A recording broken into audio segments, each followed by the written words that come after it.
സ്ഥാനങ്ങൾ എല്ലാം അവർക്ക് തുല്യമാണ്. പുരുഷനും സ്ത്രീയും എല്ലാം ആ വിഷയത്തിൽ തുല്യമായിട്ടുള്ളതാണ്. അല്ലാതെ നമസ്കാരം സ്ത്രീ നമസ്കരിച്ചാൽ അവൾക്ക് പകുതി കൂലിയേ ഉള്ളൂ, പുരുഷൻ നമസ്കാരത്തിന് കൂടുതൽ കൂലി, സ്ത്രീയുടെ ഹജ്ജിന് പകുതി കൂലിയാണ്, പുരുഷൻ്റെ ഹജ്ജിന് കൂടുതൽ കൂലി, ഇത്തരത്തിലൊന്നുമില്ല. അതിലെല്ലാം അവരുടെ നിഷ്കളങ്കത അനുസരിച്ച് പൂർണ്ണമായ പ്രതിഫലം നൽകപ്പെടുകയും ചെയ്യും. അപ്പോൾ ഒരു സ്ത്രീ മരിക്കുമ്പോൾ മകളും ഭർത്താവും ഉണ്ടെങ്കിൽ മകൾക്ക് സമ്പത്തിൻ്റെ 2/1 അവകാശമുണ്ട്, ഭർത്താവിന് 4/1 അവകാശമേ ഉള്ളൂ. ഇവിടെ ഒരാൾ സ്ത്രീയാണ്, മറ്റേയാൾ പുരുഷനാണ്. ഇവിടെ സ്ത്രീക്ക് പകുതിയും പുരുഷന് ഇരട്ടിയുമല്ല കിട്ടുന്നത്. സ്ത്രീക്ക് 2/1 കിട്ടുന്നു, അതിൻ്റെ പകുതി മാത്രമേ ആ മരിച്ച സ്ത്രീയുടെ ഭർത്താവിന് കിട്ടുന്നുള്ളൂ, 4/1 കിട്ടുന്നുള്ളൂ. അസ്സലാമു അലൈക്കും വറഹ്മത്തുള്ളാഹി വബറകാതുഹു. വഅലൈക്കും അസ്സലാം വറഹ്മത്തുള്ളാഹി വബറകാതുഹു. പഴയ കാലം മുതൽ തന്നെ ഇന്നും തുടർന്നു വരുന്ന ഇസ്ലാമിനെതിരെ ആരോപിച്ചു വരുന്ന ഒരു ആരോപണമാണ് ലിസക്കരി മിസ്ലു ഹള്ളിൽ ഉൻസൈൻ എന്ന ആയത്തിൻ്റെ അടിസ്ഥാനത്തിൽ പുരുഷന് കിട്ടുന്ന അനന്തരാവകാശത്തിൻ്റെ പകുതി മാത്രമേ സ്ത്രീക്ക് ലഭിക്കുന്നുള്ളൂ എന്നുള്ള ഒരു ആരോപണം. ഇതിൻ്റെ യാഥാർത്ഥ്യം എന്താണ് ഈ വിഷയത്തിൽ ഇസ്ലാമിൻ്റെ കാഴ്ചപ്പാട്? സ്ത്രീ പുരുഷ സമത്വവാദികൾ ഉന്നയിച്ചിട്ടുള്ള ഒരു ആരോപണമാണ് സ്ത്രീകൾക്ക് അനന്തരാവകാശത്തിൽ പുരുഷന്മാർക്ക് കൊടുക്കുന്നതിൻ്റെ പകുതി അവകാശമേ കൊടുക്കുന്നുള്ളൂ. ഇത് സ്ത്രീകളെ അവഗണിക്കലാണ്. അവരെ ഒരു പൂർണ്ണ മനുഷ്യനായി ഇസ്ലാം കാണുന്നില്ല. ഈ വിമർശനത്തിൻ്റെ സത്യാവസ്ഥ നമ്മൾ പരിശോധിക്കുമ്പോൾ ഇത് അസ്ഥാനത്താണെന്ന് നമ്മൾക്ക് മനസ്സിലാക്കാൻ കഴിയും. നമുക്കറിയാം, ഇസ്ലാമിൻ്റെ ആഗമന കാലത്ത് സ്ത്രീകളെ അങ്ങേയറ്റം അവഗണിക്കപ്പെട്ടിരുന്നു. സമൂഹത്തിൽ അവർക്ക് ഒരു സ്ഥാനവും നൽകപ്പെട്ടിരുന്നില്ല. വൈദാ ബുശ്ശിറ അഹദുഹും ബിൽ ഉൻസാ ളല്ല വജ്ഹുഹു മുസ്വദ്ദൻ വഹുവ കലീം. ഒരു പെൺകുട്ടി ജനിച്ചു എന്ന് അറിഞ്ഞു കഴിഞ്ഞാൽ പിതാവ് അങ്ങേയറ്റം ദുഃഖിതനായി വിഷമത്തിലായിത്തീരുകയാണ്. അയാളുടെ മുഖമാകെ കറുത്തിരണ്ടു പോകുന്നു. ആകെ ദുഃഖഭാരത്താൽ അയാളുടെ തല കുനിച്ചു പോകുന്ന ഒരു നാണക്കേടായി ഗണിക്കപ്പെട്ടിരുന്ന കാലത്താണ് പരിശുദ്ധ ഇസ്ലാം വരികയും സ്ത്രീകൾക്ക് എല്ലാ സ്ഥാനവുമുണ്ട്, പദവിയുമുണ്ട് എന്നുള്ള പ്രഖ്യാപനവുമായി ഇസ്ലാം കടന്നു വരുന്നത്. നമ്മൾക്ക് ഇസ്ലാമിൻ്റെ സ്ത്രീകളുടെ സ്ഥാനങ്ങൾ പരിശോധിക്കുമ്പോൾ ആദ്യത്തെ വിശ്വാസിനി ഖദീജ റളിയല്ലാഹു തആല അൻഹയാണ്, പ്രവാചകൻ്റെ ഭാര്യ. ആദ്യം ഇസ്ലാമിൻ്റെ മാർഗ്ഗത്തിൽ ഷഹീദായത് സുമയ്യ റളിയല്ലാഹു തആല അൻഹയാണ്. അതേപോലെ ഇസ്ലാമിൻ്റെ മാർഗ്ഗത്തിൽ ഹിജറ ചെയ്തത് ഉസ്മാൻ റളിയല്ലാഹു തആല അൻഹുവിനോടൊപ്പം ഭാര്യ റുഖിയ റളിയല്ലാഹു തആല അൻഹയാണ്. അതേപോലെ പ്രവാചകൻ്റെ പത്നി ആയിഷ റളിയല്ലാഹു തആല അൻഹ, മകൾ ഫാത്തിമ, ഇവരെല്ലാം തങ്ങൾ ഏറ്റവും ഞാൻ ഇഷ്ടപ്പെടുന്നു എന്ന് തങ്ങൾ പ്രഖ്യാപിക്കുന്നു. അപ്പോൾ സ്ത്രീകൾ സമൂഹത്തിൻ്റെ പകുതിയാണ്. അവർ സമൂഹത്തിൻ്റെ ഏറ്റവും പുരുഷന്മാരെ പോലെ തന്നെ സ്ഥാനം അർഹിക്കുന്നവരാണ്. അവർക്ക് ഒരു കുറവും, അല്ലെങ്കിൽ പുരുഷന് സ്ഥാനം കൂടുതൽ, സ്ത്രീക്ക് സ്ഥാനക്കുറവ്, അല്ലെങ്കിൽ സാമ്പത്തിക അധികാരത്തിൽ അവർക്ക് സ്ഥാനക്കുറവ്, ഇത്തരത്തിലുള്ള യാതൊരു വിവേചനവും യഥാർത്ഥത്തിൽ ഇസ്ലാമിലില്ല. പക്ഷേ ഇസ്ലാമിലുള്ളത് സ്ത്രീ പുരുഷന്മാരുടെ സൃഷ്ടിപ്പ് തന്നെ വ്യത്യസ്ത ലക്ഷ്യങ്ങൾക്ക് വേണ്ടിയാണ്. അവരുടെ ബാധ്യതകൾ, ധർമ്മങ്ങൾ, അവരുടെ സൃഷ്ടിപ്പിൻ്റെ ലക്ഷ്യങ്ങൾ സൃഷ്ടാവിൻ്റെ അടുക്കൽ അത് വ്യത്യസ്തമാണ്. സ്ത്രീയാണെങ്കിൽ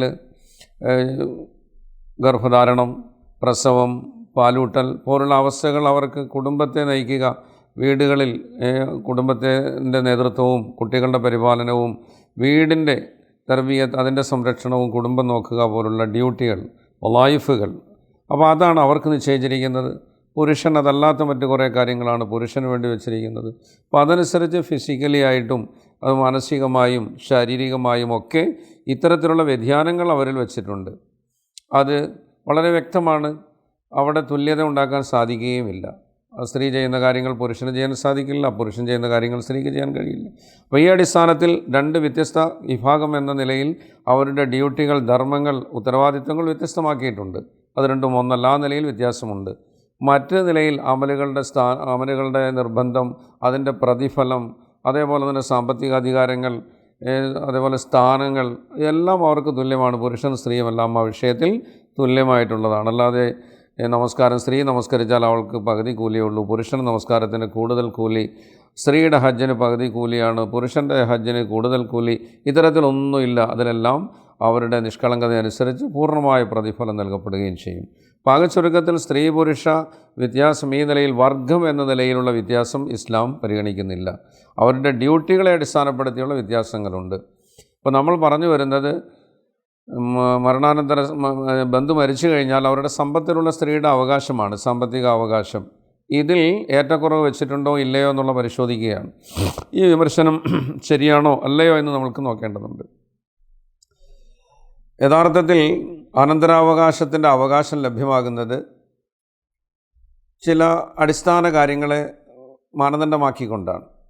ഏറ്റക്കുറവ് വരുന്നത് അതിനെ അടിസ്ഥാനപ്പെടുത്തിയാണ്. എല്ലാവരുടെയും അവകാശം തുല്യമല്ല. ബന്ധുക്കൾ പല നിലയിലുള്ള ബന്ധങ്ങളാണ്. അപ്പോൾ അതനുസരിച്ച് സാമ്പത്തികമായി ഒരു മരണപ്പെട്ട ആളുടെ സമ്പത്തിൽ മറ്റുള്ള അവകാശികൾക്ക് ഓഹരികളിൽ ഏറ്റക്കുറവുണ്ട്. അതെന്ത് മാനദണ്ഡമാക്കിയാണ് ഈ ഏറ്റക്കുറവ് എന്നുള്ളതാണ് നമ്മൾക്ക് പരിശോധിക്കേണ്ടത്. ഒന്ന്, നമ്മൾ നോക്കുമ്പോൾ ബന്ധത്തിൻ്റെ അടുപ്പവും അകൽച്ചയും അടിസ്ഥാനപ്പെടുത്തി ഓഹരികളിൽ വ്യത്യാസമുണ്ട്. ഉദാഹരണം നമ്മൾ പറഞ്ഞാൽ, ഒരു സ്ത്രീ മരിക്കുന്നു. ആ മരിച്ച സ്ത്രീയുടെ മകളുമുണ്ട്, ഭർത്താവുമുണ്ട്. സ്ത്രീയുമായി ഏറ്റവും അടുത്ത ബന്ധം മകൾക്കാണ്. ഭർത്താവിൻ്റെ ബന്ധം അകന്നതാണത്, കെട്ടുബന്ധം, ആ നിലയിൽ കൂടെയുള്ള ബന്ധമാണ്. ഖറാബത്ത്, കുടുംബ ബന്ധം എന്ന് പറയാൻ പറ്റിയില്ല. കാരണം ജീവിതകാലത്ത് തന്നെ തലാക്ക് ചൊല്ലിയാൽ ആ ബന്ധം അവസാനിച്ചു പോകും. അത്തരത്തിലുള്ള ഒരു ബന്ധമാണ് ഭാര്യ ഭർത്താവിൻ്റെ ബന്ധം. അപ്പോൾ അത് അകന്ന ബന്ധമാണ്, ശക്തി കുറഞ്ഞൊരു ബന്ധമാണ്. പക്ഷേ മകളെന്ന് പറയുന്നത് അടുത്ത ബന്ധമാണ്. അപ്പോൾ ഒരു സ്ത്രീ മരിക്കുമ്പോൾ മകളും ഭർത്താവും ഉണ്ടെങ്കിൽ മകൾക്ക് സമ്പത്തിൻ്റെ 2/1 അവകാശമുണ്ട്, ഭർത്താവിന് 4/1 അവകാശമേ ഉള്ളൂ. ഇവിടെ ഒരാൾ സ്ത്രീയാണ്, മറ്റേയാൾ പുരുഷനാണ്. ഇവിടെ സ്ത്രീക്ക് പകുതിയും പുരുഷന് ഇരട്ടിയുമല്ല കിട്ടുന്നത്. സ്ത്രീക്ക് 2/1 കിട്ടുന്നു, അതിൻ്റെ പകുതി മാത്രമേ ആ മരിച്ച സ്ത്രീയുടെ ഭർത്താവിന് കിട്ടുന്നുള്ളൂ, 4/1 കിട്ടുന്നുള്ളൂ. അപ്പോൾ സ്ത്രീയും പുരുഷനും തമ്മിൽ ഇത്തരത്തിലുള്ള വിവേചനം എല്ലാ സ്ഥലത്തും സ്ത്രീക്ക് പകുതിയേ ഉള്ളൂ, അവൾക്ക് സ്ഥാനക്കുറവാണ് എന്ന് പറയുന്നത് തന്നെ യാഥാർത്ഥ്യമില്ലാത്ത കാര്യമാണെന്ന് ഈ പറഞ്ഞ ഉദാഹരണത്തിലൂടെ നമ്മൾക്ക് വ്യക്തമായിട്ട് മനസ്സിലാകുന്നുണ്ട്.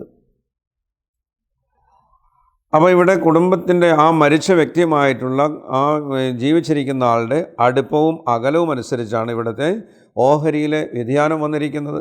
അപ്പോൾ അടിസ്ഥാനപരമായൊരു കാരണമാണ് ഓഹരി വ്യതിയാനത്തിൻ്റെ മരിച്ച ആളുമായി ജീവിച്ചിരിക്കുന്ന അവകാശിയുടെ അടുപ്പവും ബന്ധത്തിലെ അടുപ്പവും അകൽച്ചയും. ഒന്ന്. രണ്ടാമത് മറ്റൊന്ന് തലമുറയുടെ സ്ഥാനം.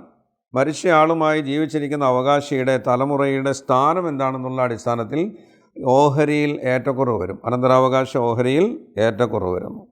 ഉദാഹരണം, ഒരു വ്യക്തി മരിക്കുന്നു. ആ വ്യക്തിയുടെ മകളുമുണ്ട്, ഉമ്മയുമുണ്ട്. മകൾക്ക് 2/1 കിട്ടും, ഉമ്മയ്ക്ക് 6/1 കിട്ടുകയുള്ളൂ. അപ്പോൾ ഇത് തലമുറയുടെ വ്യത്യാസമാണ്. ഉമ്മ തലമുറയിൽ കുറച്ച് മുകളിൽ നിൽക്കുന്നു, മകൾ താഴെ നിൽക്കുന്നു. ഉമ്മയിന് ജീവിച്ചിരിക്കാനുള്ള കാലഘട്ടത്തിൻ്റെ സാധാരണ സാധ്യത കുറവാണ്, മകൾ ഇനിയും കൂടുതൽ കാലം ജീവിച്ചിരിക്കാനുള്ള സാധ്യതയുണ്ട്. അപ്പോൾ അതനുസരിച്ച് മകൾക്ക് 2/1, ഈ മരിച്ചയാളുടെ മകൾക്ക് 2/1, ഉമ്മയ്ക്ക് 6/1. രണ്ടും സ്ത്രീകളാണ്, പക്ഷേ തുല്യമായിട്ടല്ല കിട്ടുന്നത്. പക്ഷേ അത് വ്യത്യാസം വന്നിരിക്കുകയാണ്. 6/1, മകൾക്ക് 2/1. അപ്പോൾ തലമുറയിലെ സ്ഥാനം അടിസ്ഥാനപ്പെടുത്തി ഇത്തരത്തിൽ വ്യത്യാസം വന്നിരിക്കുകയാണ്. അപ്പോൾ ഇതൊരു കാരണമാണ്. മറ്റൊന്നാണ് ഉത്തരവാദിത്വത്തിൻ്റെ വർധനവും ഉത്തരവാദിത്വമില്ലായ്മയും. ഒരാൾക്ക് കൂടുതൽ ഉത്തരവാദിത്വങ്ങൾ ഉണ്ടാകാൻ സാധ്യതയുണ്ട്, മറ്റേയാൾക്ക് അത്തരത്തിലുള്ള ഉത്തരവാദിത്വങ്ങൾ ഇല്ല. അപ്പോൾ ബാധ്യതയും ഉത്തരവാദിത്വവും വരുന്ന ആൾക്ക് കൂടുതൽ ഓഹരി, അത്തരത്തിലുള്ള ഒരു ബാധ്യതയും ശരീഅത്ത് നിശ്ചയിക്കാത്ത ആൾക്ക് ഓഹരി കുറവ്. അപ്പോൾ ഇതൊരു 3-4 മസലകളിൽ 3-4 രൂപങ്ങളിലാണ് ഇത്തരത്തിലുള്ള ഏറ്റക്കുറവുകൾ നമുക്ക് കാണാൻ കഴിയുന്നത്. ഇതിനെ സംബന്ധിച്ചാണ് സ്ത്രീക്ക് കുറവും പുരുഷന് കൂടുതലും ശരീഅത്ത് നിശ്ചയിച്ചു എന്ന് പറഞ്ഞുകൊണ്ടുള്ള ഈ ആക്ഷേപങ്ങളും ആരോപണങ്ങളൊക്കെ ഉന്നയിക്കപ്പെട്ടിട്ടുള്ളത്. യഥാർത്ഥത്തിൽ സ്ത്രീ എന്ന കാരണത്താൽ അവർക്ക് കുറച്ചിട്ടില്ല. ഉത്തരവാദിത്വമില്ലാത്തവരാണ് സ്ത്രീ എന്ന അടിസ്ഥാനത്തിൽ അവർക്ക് കുറവ് നൽകപ്പെട്ടിട്ടുണ്ട്. പുരുഷൻ ഉത്തരവാദിത്വം കൂടുതലുള്ള ആളാണെന്ന അടിസ്ഥാനത്തിൽ പുരുഷന് ഓഹരിയിൽ വർധനവ് വെച്ചിട്ടുണ്ട്. അത് 4 മസലകളിലാണ് ആകെയുള്ളൂ. ഒന്ന്, ഒരു വ്യക്തി മരിക്കുന്നു, ആണോ പെണ്ണോ മരിക്കുന്നു, മക്കളുണ്ട്, ആൺമക്കളുമുണ്ട്, പെൺമക്കളുമുണ്ട്. ഈ സ്ഥലത്ത് പുരുഷന് സ്ത്രീക്ക് കിട്ടുന്നതിൻ്റെ ഇരട്ടി പുരുഷന് കിട്ടുന്നതിൻ്റെ പകുതി സ്ത്രീക്ക്. ഇത് ഒന്നാമത്തെ സ്ഥലമാണ്. മറ്റൊരു സ്ഥലമാണ്, ഒരു വ്യക്തി മരിക്കുന്നു, അദ്ദേഹത്തിൻ്റെ മാതാപിതാക്കൾ ജീവിച്ചിരിക്കുന്നു, മറ്റ് മക്കളില്ല, ഇണയില്ല, മാതാപിതാക്കൾ മാത്രമേ ഉള്ളൂ.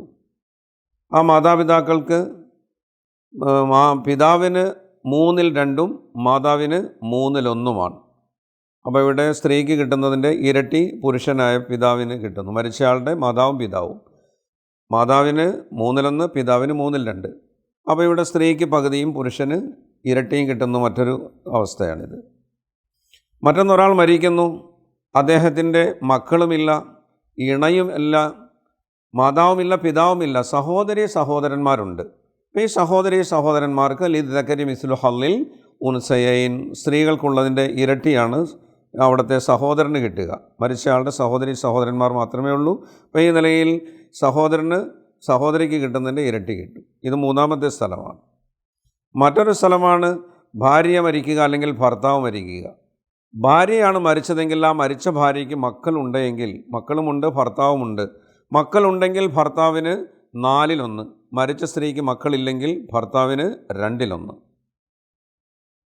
ഇനി ഭർത്താവാണ് മരിക്കുന്നതെങ്കിൽ ആ മരിച്ച ഭർത്താവിന് മക്കളുണ്ടെങ്കിൽ ഭാര്യയ്ക്ക് 8/1, മക്കളില്ലെങ്കിൽ 4/1. അപ്പോൾ ഇവിടെയും ഭാര്യയോ ഭർത്താവോ രണ്ടിൽ ഒരാൾ മരിക്കുന്ന ഘട്ടത്തിൽ ജീവിച്ചിരിക്കുന്ന മറ്റേയാൾക്ക് കിട്ടുന്ന ഓഹരിയിൽ ഏറ്റക്കുറവുണ്ട്.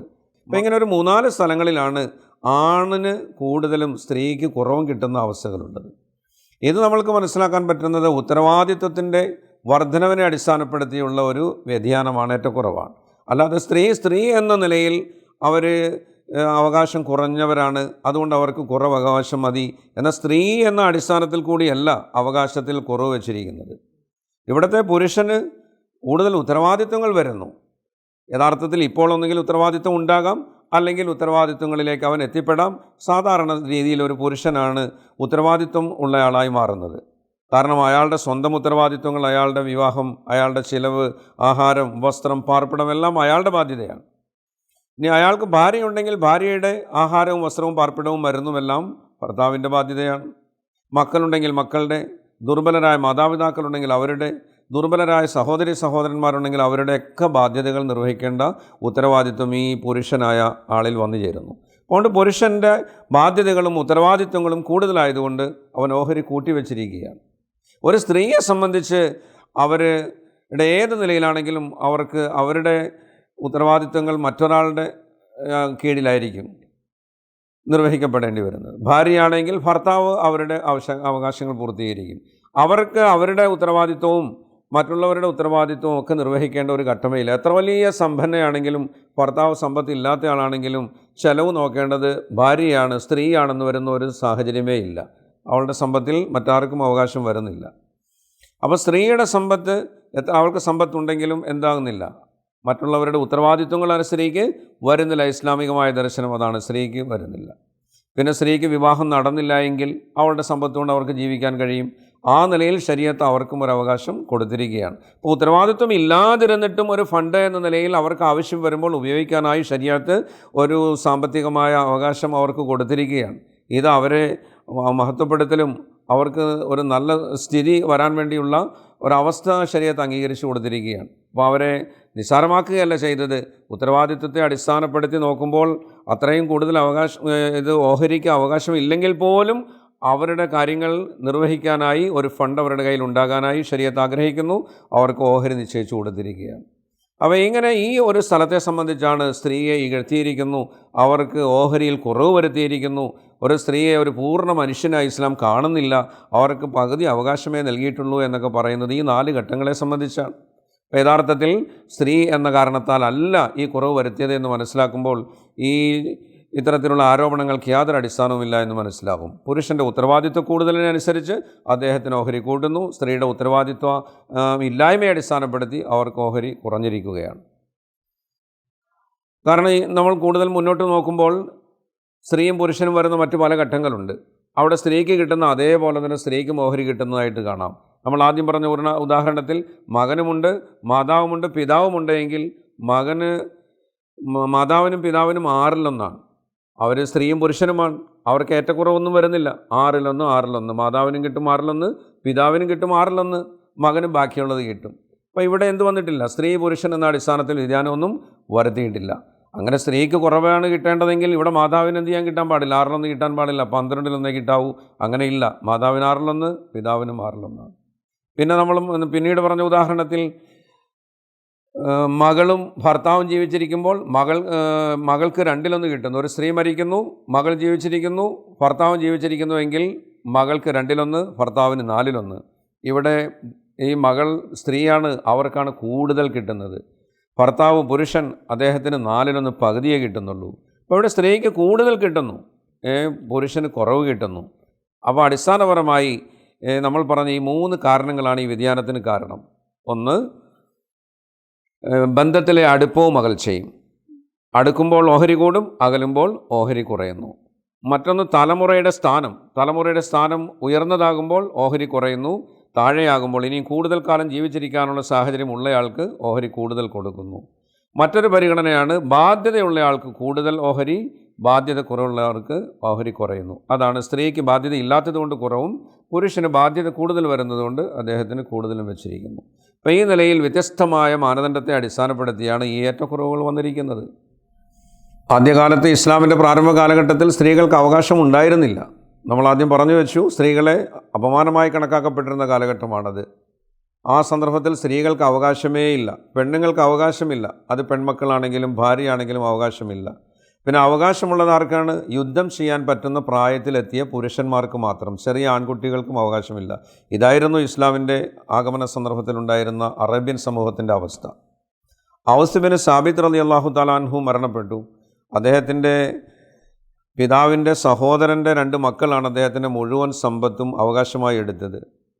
അദ്ദേഹത്തിൻ്റെ ഭാര്യ തങ്ങളുടെ അടുക്കൽ വന്ന് പരാതിപ്പെട്ടു. ഉമ്മു ഖുജ്ജ റളിയല്ലാഹു അൻഹയും 3 പെൺമക്കളും, ഞങ്ങൾക്ക് ഓഹരി ഒന്നുമില്ല, വിവാഹപ്രായമെത്തിയ മക്കളുണ്ട്, ഇവർക്ക് വിവാഹം കഴിച്ചയക്കുന്നതിന് സമ്പത്തിൻ്റെ ആവശ്യമുണ്ട്, ഓഹരികളൊന്നും ഭർത്താവിൻ്റെ സമ്പത്ത് ഞങ്ങൾക്ക് ഇവർ തന്നിട്ടില്ല റസൂലേ, പ്രവാചകനോട് പറഞ്ഞു. പ്രവാചകൻ അവരെ വിളിച്ചു വരുത്തിയിട്ട് ചോദിച്ചു, എന്താണ് നിങ്ങൾ ചെയ്തത്? അവർ പറഞ്ഞു, ലാ നുഅതി ഇല്ലാ മൻ ഖാതല അലാ ളുഹൂരിൽ ഖൈൽ. കുതിരപ്പുറത്ത് കയറി യുദ്ധം ചെയ്യാൻ പറ്റുന്നവർക്ക് മാത്രമേ ഞങ്ങൾ ഓഹരി കൊടുക്കാറുള്ളൂ. ഇവർ പെണ്ണുങ്ങൾ അതിന് പറ്റുന്നവരല്ലാത്തതുകൊണ്ട് അവർക്ക് ഓഹരി ഇല്ല തങ്ങളെ, ഞങ്ങളുടെ ഈ നാട്ടിലെ നടപ്പ് രീതി ഇതാണ്, അതുകൊണ്ടാണ് അവർക്ക് ഓഹരി കൊടുക്കാത്തത് എന്ന് റസൂലിൻ്റെ മുന്നിൽ പറഞ്ഞു. റസൂൽ പറഞ്ഞു, നിങ്ങളുടെ വിഷയത്തിൽ അള്ളാഹുവിൻ്റെ ഭാഗത്തിൽ നിന്ന് വിധി വരുന്നതുവരെ നിങ്ങൾ താമസിപ്പിക്കുക, ആ സമ്പത്ത് നിങ്ങൾ എടുക്കരുത്.